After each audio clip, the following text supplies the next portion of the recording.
The Mississippi State Board of Cosmetology and Barbering is now back up to full strength. For the past few months, important operations like licensings were limited or on hold. Now that members have been appointed, things are getting back up to speed. Charity Johnson spoke with board's executive director about the changes and has more. The wait is over.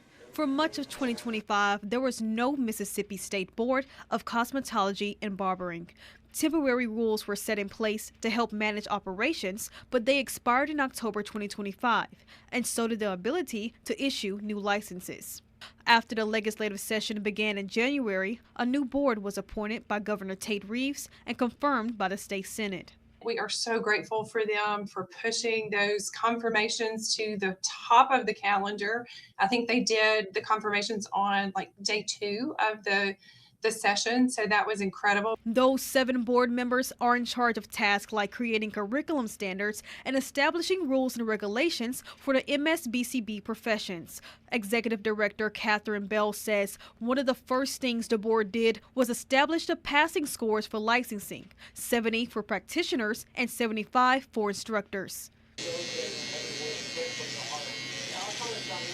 For the past few months, licenses were on hold because there was no board to approve or set the scores.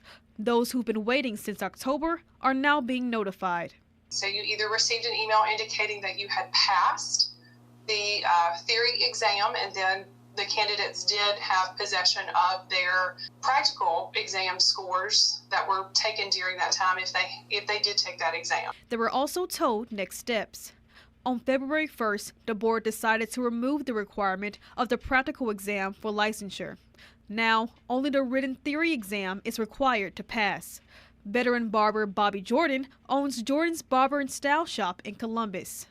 Initially, when I first heard about it, I was a little concerned, but talking to Ms. Turner, instructor out there at the vocational school, I don't think it'll be a problem.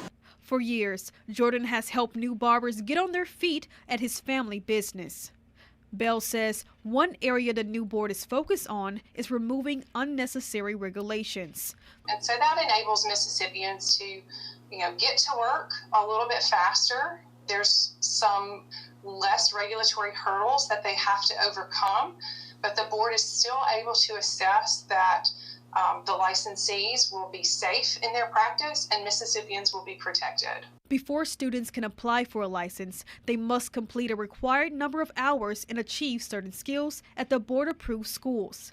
Telling your story in Columbus, Charity Johnson, WCBI News. And the Mississippi State Board of Cosmetology and Barbering no longer requires the passage of the written and theory exam before a student work permit may be granted.